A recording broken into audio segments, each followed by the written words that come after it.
Hi friends, শুভ দুপুর। আজকে রবিবার, শুভ দুপুরে চলে এলাম ভাতের থালা নিয়ে আপনাদের সঙ্গে খেতে খেতে কিছু কথা বলবো। দেখুন আজকে আমি কী দিয়ে ভাত খাচ্ছি আর কি কি রান্না হয়েছে। এখানে নিয়েছি ভাত, এখানে হচ্ছে মোচা ঘন্ট, এখানে হচ্ছে ইলিশ মাছ যেটা সর্ষে বাটা, লঙ্কা বাটা, কালো জিরা ফোড়ন দিয়ে করা হয়েছে, আর এখানে হচ্ছে পাঁঠার মাংস, এখানে হচ্ছে শিং মাছ, আর এখানে হচ্ছে চাটনি। এটাই আজকে রান্না হয়েছে।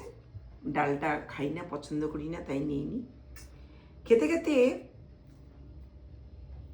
এসআইআর ফর্মটা যে হয়েছে করেছিল সেটা কালকে লিস্ট বের হয়েছে। দেখা গেছে প্রত্যেক জায়গা, প্রত্যেক কেন্দ্রে অনেক 4,000, 5,000 আরও বেশি লোক বাদ পড়েছে। অনেকে সব কিছু জমা দেওয়ার পরও তাদের নাম বাদ পড়েছে। আমার প্রশ্ন, কেন এরকম করে নামগুলো বাদ দেওয়া হয়েছে? আর যাদের বাদ দেওয়া হয়েছে তারা কি ভোট দিতে পারবেন না? আর এরকম করে নাম বাতিলের কারণটা কি সেটা জানলেও ভালো হতো।